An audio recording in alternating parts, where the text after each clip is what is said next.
साल था 1925। जगह बिहार के मुंगेर का लाखोचक गांव, जहां एक जनसभा के लिए 3000 से अधिक यादव इकट्ठा थी। लेकिन उनके हाथ में लाठी ना होकर हाथ में था जनेऊ। सभी ने एक साथ उसे उठाया और मंत्रों उच्चारण के साथ उसे धारण किया। तभी धूल की तरह एक भूमिहार ब्राह्मण समाज का एक हुजूम आया। नमस्कार, मैं अनुराग और आप देख रहे हैं जर्नलिस्ट कैफे का डिजिटल प्लेटफॉर्म।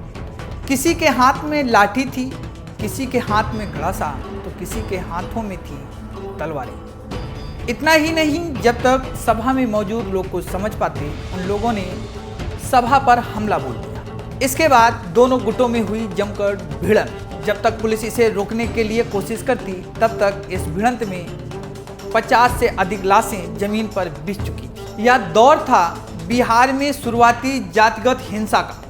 इसके बाद बिहार की धरती में कई बार जातिगत हिंसा हुई। बिहार की धरती लाल हुई। बिहार की धरती को जातिगत हिंसा ने शर्मसार किया और वह कई बार इसके लिए शांत भी नहीं हुई। इस सामाजिक टकराव ने राजनीति का चोला ओढ़ लिया। बिहार चुनाव के बीच अब तक एक बार फिर राज्य में असल मुद्दे सुस्त पड़ गए हैं, जबकि जाति की राजनीति एक बार फिर चर्चा में है। आइए जानते हैं क्या है बिहार की जातिगत राजनीति। 20वीं सदी का दौर था। बिहार में उमड़ा एक जनेऊ आंदोलन, जो पिछड़े वर्ग के मुखर होने के लिए एक औजार बना। इस आंदोलन ने बिहार की राजनीति को बदल दिया। इस आंदोलन ने सामाजिक उत्थान के नाम पर राजनीतिक लामबंदी के लिए एक मजबूत नींव तैयार की, जो आगे चढ़कर पिछड़े वर्ग के लिए राजनीति में आने का एक जरिया बना। क्या थी जनेऊ और जाति राजनीति? आज की जाति व्यवस्था प्राचीन काल की वर्ण व्यवस्था से बिगड़ा हुआ स्वरूप था। ऋतुवैदिक काल में पेशे का आधार का बांटे हुए थे, जैसे युद्ध लड़ने वाला क्षत्रिय, व्यापार करने वाला वैश्य और घरेलू काम और निज काम करने वाला शूद्र। वक्त के साथ इसके मायने बदले।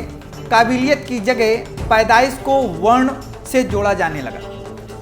इतना ही नहीं, इसके बाद भी कई सालों तक भेदभाव को खत्म करने के लिए रास बिहारी लाल मंडल ने यादवों को जनेऊ पहनने की मुहिम चला दी। इसी मंडल ने ओबीसी आरक्षण की सिफारिश की थी। इसमें 4 वर्ण बताए गए: ब्राह्मण, क्षत्रिय, वैश्य और शूद्र।